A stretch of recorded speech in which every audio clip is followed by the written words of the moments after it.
अच्छा सर, एक बड़ा ही पुराना टॉपिक है जिसके हक में भी बात होती है, जिसकी मुखालफत में भी बहुत सारी बात होती है, और वो है पेशावर भिखारियों को भीख देना। अब बहुत सारे लोग कहते हैं कि भाई इनको डांट दो, क्या जरूरत है देने की, ये तो पेशावर हैं। और बहुत सारे लोग हैं जो उसमें से भी ये बात निकाल लेते हैं कि जब अल्लाह के नाम पे हाथ फैला दिया है तो अजर तो तुम्हें अल्लाह ने देना है, तो अल्लाह के नाम पे आया हुआ हाथ वापस मोड़ने की क्या जरूरत है, तो भाई देनी चाहिए। अच्छा, सबसे ज्यादा ये बहस जो है पता है कब होती है? जब मियाँ बीवी जा रहे होते हैं, बीवी ये हरकत फरमाती है सबसे पहले। हाँ जी। और जो है शौहर है वो मना कर रहा होता है, और बीवी भी नेकी की वजह से नहीं करती। वो जब भिखारन या भिखारी आके कहता ना शहजादी लग रही हैं, बस उसका दिल साथ ही पसीज जाता है। नहीं सर, वो ये भी कहते ना कि जोड़ी सलामत रहे। अब बंदा कहता है कि जोड़ी सलामत रहेगी तो दूजी किवें आएगी, वो असली नहीं देंदा तो बुढ़ी देंदी है कि नहीं इंशाल्लाह यही जोड़ी रहेगी। अच्छा, बाज शौहर इतने मंचले और शोधे होते हैं, वो भिखारन को कहते हैं मेरी बीवी को छोड़ो, तुम सलामत रहो। तो लाला भाभी को पता नहीं चलता। और लाला तो भिखारन को देख के अपनी बेगम को कहता है कि देखो इसने मेरा रिश्ता ठुकराया था, आज भीख मांग रही है। और भाभी जवाब में क्या कहती हैं? कहती बेशक उसने अपनी जिंदगी बर्बाद कर ली है, लेकिन फैसला उसने गलत नहीं किया था। या वैसे कॉमेडी शो का मतलब ये नहीं कि जाती मामलात में मुदाखलत करें, हद हो गई। वैसे क्या हो गया? आप दोनों तो वहां थे ही नहीं।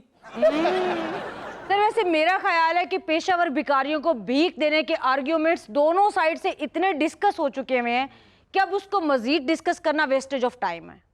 अच्छा चलो और कर लेते हैं ऐसे काम जो, ये भी तो उन्हीं कामों में शुमार होता है जो नेकी समझ के किया जाता है, लेकिन चले गुनाह तो नहीं है लेकिन बिगाड़ का बायस बनता है। यही है ना, दूसरी तरफ से यही आर्ग्यूमेंट है ना, पेशावर भिखारियों को फरोग देना, उनकी हौसला अफजाई होती है। और पेशावर जो भिखारी हैं उनकी तादाद में इजाफा हो जाता है। इसके अलावा भी कई काम हैं हमारी सोसाइटी में जो हम नेकी समझ के करते हैं लेकिन माशरे में वो बिगाड़ पैदा करते हैं। सबसे बड़ी बात ये परिंदे आज़ाद कराना। हाँ, ये मन्नत मांगी हुई परिंदे आज़ाद कराना। जब भी आप परिंदे आज़ाद करवाते हैं ना, आपको ये बात ज़हन में रखनी चाहिए कि आप 100 परिंदा आज़ाद करवाते हैं, 200 को दोबारा कैद करवाते हैं।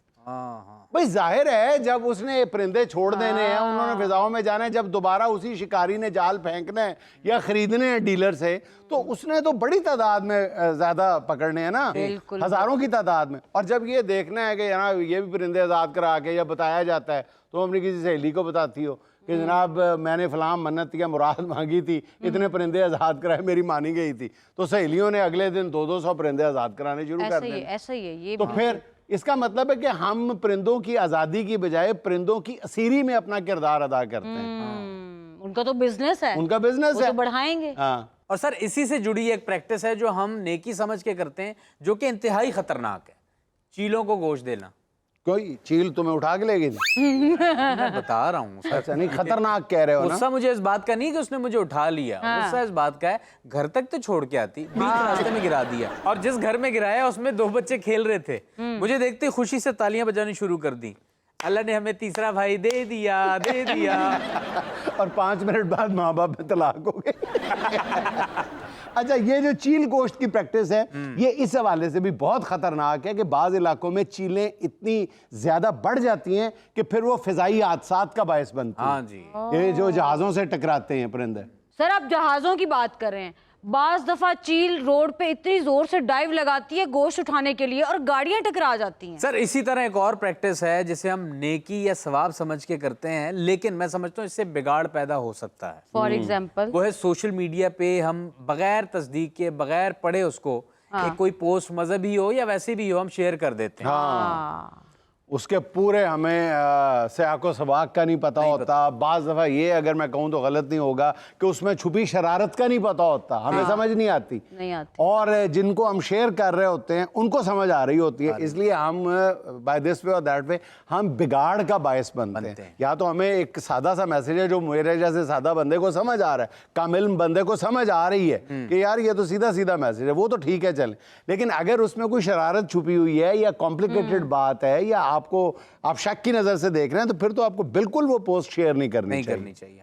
सर एक और नेकी है जो हम लोग अक्सर करते हैं, ट्रैफिक सिग्नल्स पे आपने देखा होगा छोटे छोटे बच्चे होते हैं मासूम मासूम चेहरे वाले, या वो ड्राइंग की बुक्स बेच रहे होते हैं या माचिस का डिब्बी बेच रहे होते हैं, डिब्बियां पकड़ी होती हैं हाथ में। अब हमें लगता है कि भाई ये मासूम बच्चे हैं तो हम उनसे खरीद लेते हैं, बल्कि खरीदते भी नहीं है, पैसे दे देते हैं उनको, हेल्प आउट कर देते हैं कि चलो कोई और खरीद ये लेगा। भी पेशावर भिखारी की एक किस्म है। हाँ, जबकि और हम उनकी हौसला अफजाई कर रहे होते हैं। अब कभी नोट कर लें कि जो ट्रैफिक सिग्नल्स पे बच्चों ने माचिस पकड़ी होती है, पिछले 2.5 साल से वही डिब्बी पकड़ी होती है। बारिश में भी वही डिब्बी काम आती है माचिस की। मजाल है वो आग लगाने के काम आए। और शायद उस माचिस के नीचे लिखा भी होता है, दे जा सखिया राय खुदा तेरा अल्लाह ही बूटा लाएगा। सर वैसे इस सोच की वजह से जो हजारों में चंद मुस्तहिक होते हैं जो वाकई चीजें बेच रहे होते हैं, उनका हक भी मारा जाता है। हाँ। लाला फिक्र ना करो, सब ठीक हो जाएगा।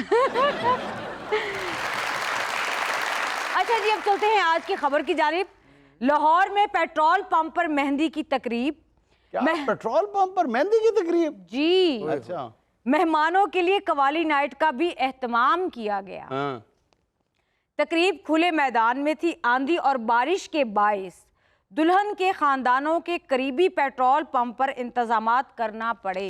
वाह, पेट्रोल पंप पे मेहंदी की तकरीब। लोगों ने जोड़े को सलामियां दी होंगी। दुल्हन ने फौरन कहा होगा 12 बज गए, पेट्रोल प्राइसेस बढ़ गई हैं, सलामी भी बढ़ाओ। सर फिर दूल्हे को तो दूध पिलाई में हाई ऑक्टेन पिलाया होगा। हाँ भाई। और फिर दूल्हे ने कहा होगा यार 5 मिनट तक कहते आसे पासे कोई सिगरेट ना लावे।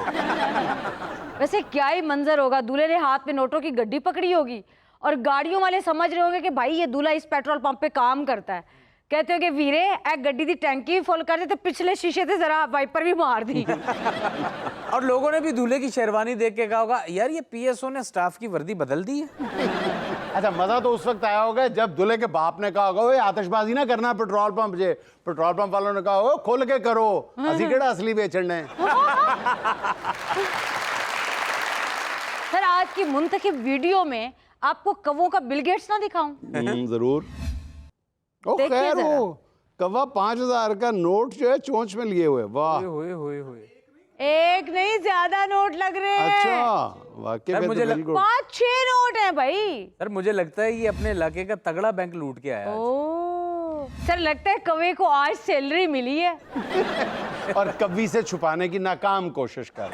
नाकाम इसलिए कि आज तक कभी शौहर जो है वो सैलरी छुपाने में कामयाब हुआ है बीवी से? नहीं हुआ।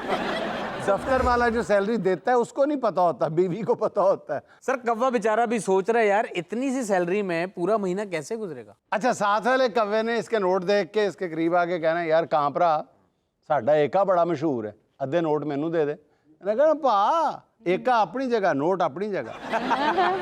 सर मुझे लगता है ये खुददार कौवा है, इसने गोश्त खरीद के खाना है। एक दिन खरीद के खाएगा ना, कीमत का पता चलेगा तो होश ठिकाने आ जाएगा, अगले दिन फिर मांग के खाएगा।